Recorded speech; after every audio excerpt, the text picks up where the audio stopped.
नमस्कार दोस्तों, मैं हूं सुधांशु कुमार, आपका दोस्त और इस चैनल का होस्ट। इस वीडियो में हम जानने की कोशिश करेंगे कि साइक्लोन्स आखिर बनते कैसे हैं और इस वीडियो में यस साइक्लोन से जुड़ी सारी बातें जानेंगे।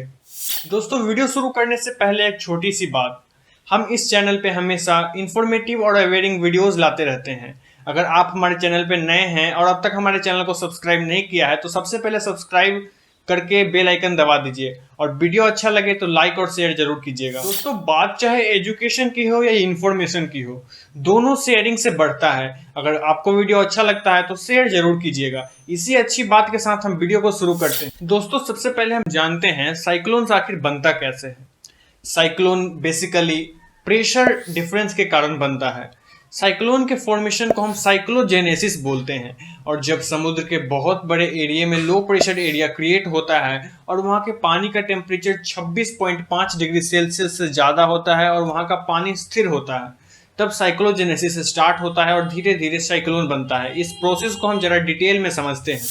जब सी वाटर का टेम्परेचर 26.5 डिग्री सेल्सियस से ज़्यादा 60 मीटर के गहराई तक हो जाता है, तब एयर में इनफ वाटर वेपर का प्रोडक्शन होने लगता है। हम जानते हैं कि हॉट एयर हल्का होता है और ऊपर जाने का कोशिश करता है।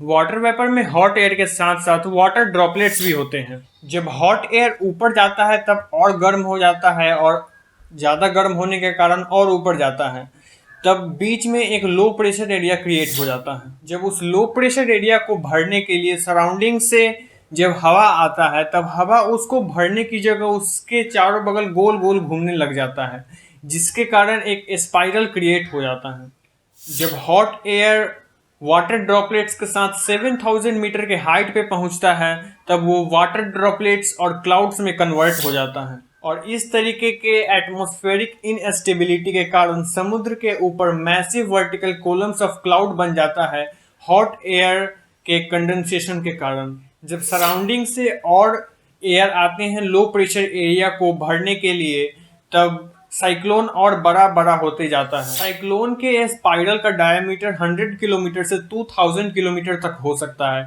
और साइक्लोन 3 से 7 दिन तक स्टे कर सकता है। साइक्लोन का लाइफ मेनली 3 फैक्टर्स पे डिपेंड करता है। सबसे पहला जो स्टॉर्म है साइक्लोन का, वो कितना फास्ट है। दूसरा, वो जमीन से कितने दूर पर बना और तीसरा, वो कितना बड़ा है। साइक्लोन कोल्ड वाटर सरफेस या लैंड के ऊपर आता है, तब उसमें से वार्म एयर जिसके पास मॉइस्चर होता है वो बाहर निकल जाता है और साइक्लोन धीरे धीरे कमजोर पड़ने लगता है और इस तरीके से साइक्लोन खत्म हो जाता है। 957 एडी से लेके अब तक 11,982 रिकॉर्डेड ट्रॉपिकल साइक्लोन्स बने हैं अटलांटिक, पैसिफिक और इंडियन ओशन में। एक छोटा सा ब्रीफ डिटेल साइक्लोजेनेसिस के बारे में। अब हम जानेंगे यस साइक्लोन के बारे में, कैसे ये साइक्लोन बना और किस तरीके से हम इससे लड़ने के लिए तैयार थे। 23 मई को लगभग 9:30 बजे के आसपास ये लो प्रेशर एरिया एक डिप्रेशन में कन्वर्ट हो गया। जब इस डिप्रेशन का रफ्तार लगभग 65 किलोमीटर के आसपास पहुंचा, तब IMD इंडियन मेटीरियोलॉजिकल डिपार्टमेंट ने इसे BOB-02 का नाम दिया। ये डिप्रेशन का सिस्टम और इंटेंसिफाइड हुआ और 3 बजे के आसपास इसे IMD ने डीप डिप्रेशन घोषित कर दिया। 24 मई को ये डीप डिप्रेशन और इंटेंसिफाइड हुआ और ये साइक्लोनिक स्टॉर्म में चेंज हो गया। इसके बाद इंडियन मेटीरियोलॉजिकल डिपार्टमेंट ने इसका नाम यस साइक्लोन रख दिया। उस समय तक साइक्लोन का low level circulating centre expose हो गया था मॉडरेट विंड के फ्लो के कारण। रेन बैंड्स के परसिस्टेंस के कारण इंटेंसिफिकेशन साइक्लोन का और फेवरेबल हो गया। फेवरेबल इंटेंसिफिकेशन के कारण 24 मई के शाम 6 बजे के आसपास IMD इसे सीवर साइक्लोन स्टॉर्म घोषित कर दिया। 25 मई को भी इंटेंसिफिकेशन हुआ और जिसके कारण JTWC ने इस साइक्लोन को कैटेगरी 1 सिस्टम स्टॉर्म में डाल दिया। जब साइक्लोन लैंड पे पहुंचा, तब लैंड स्लाइड्स हुआ और कुछ बारिश हुई और बारिश बहुत कम हुआ, जिसके कारण साइक्लोन और इंटेंसिफाई हो गया। जिसके कारण फिर 25 मई के 3 बजे के आसपास IMD ने इसे वेरी सीवर साइक्लोन के कैटेगरी में डाल दिया। IMD के अनुसार यास साइक्लोन का maximum speed 140 kilometre per our था, जो कि ओडिशा में था, और वो 3 मिनट तक सस्टेन किया। लेकिन JTWC के अनुसार यास साइक्लोन का maximum speed 120 kilometre per hour ही था। 26 मई को धर्मा पोर्ट और बहनागा पोर्ट के आसपास लैंडस्लाइड्स हुए, जिसके बाद साइक्लोन का इंटेंसिफिकेशन बंद हो गया और साइक्लोन धीरे धीरे खत्म होने लगा। दोस्तों, इस फोटो में आप देख पा रहे हैं किस तरीके से साइक्लोन का ट्रैक है, किस तरीके से वो बे ऑफ बंगाल में बनकर लैंड की तरफ बढ़ा। तो दोस्तों, ये है एक छोटा सा ब्रीफ टाइमलाइन या साइक्लोन के फॉर्मेशन का और डिस्ट्रक्शन का। और अब हम जानते हैं कि हम किस तरीके से प्रिपेयर्ड थे ये साइक्लोन से लड़ने के लिए। Union power ministry power outage के लिए तैयार थी ट्रांसफार्मर और जनरेटर्स के साथ। हेल्थ मिनिस्ट्री भी साइक्लोन के दौरान वैक्सीनेशन को इंश्योर करने के लिए प्रिपेयर्ड थी। मिनिस्ट्री ऑफ टेलीकम्युनिकेशन भी टेलीकॉम टावर्स पे नजर रखे हुई थी, कम्युनिकेशन ब्रेक ना होने के लिए। प्रधानमंत्री नरेंद्र मोदी ने एक इमरजेंसी मीटिंग को अरेंज किया साइक्लोन के लिए प्रिपेयर होने के लिए। 115 NDRF की टीम 5 स्टेट्स में भेजे गए सपोर्ट्स प्रोवाइड करने के लिए।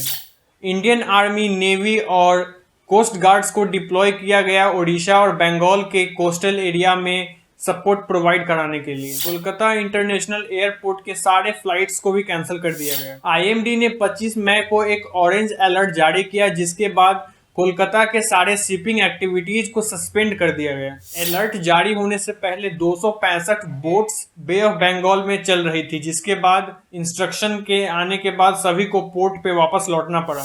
तो ये है बेसिक प्रिपरेशन जो हमने यस साइक्लोन के लिए किया था। लेकिन यस साइक्लोन से काफ़ी डैमेज हुआ है इतने प्रिपरेशन के बावजूद, जबकि हम जान चुके थे बहुत पहले ही कि साइक्लोन आने वाला है।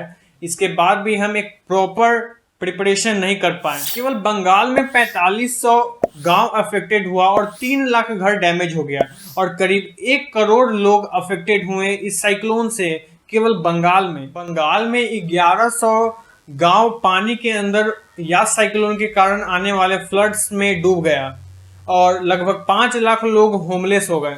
ममता बनर्जी ने 28 मई को प्रधानमंत्री के साथ मीटिंग के दौरान 2.76 बिलियन US$ के डिस्ट्रक्शंस का एस्टिमेट की है, जो कि लगभग 20,000 करोड़ इंडियन रुपीस होता है। ये काफी बड़ा डिस्ट्रक्शन है और ये डिस्ट्रक्शन सिर्फ बंगाल का है। झारखंड में साइक्लोन के कारण 2 डेथ्स रिपोर्ट करे गए हैं और 1500 घर डैमेज होने, 10 लाख लोग अफेक्टेड होने और 18 लोगों के इंजर्ड की खबर है झारखंड से। बिहार में भी 7 लोगों की डेथ रिपोर्ट करी गई है ये साइक्लोन के कारण।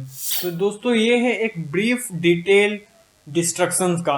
हमें 22 मई को ही पता चल गया था कि साइक्लोन बन रहा है और साइक्लोन आने वाला है और काफ़ी डिस्ट्रक्शंस होगा।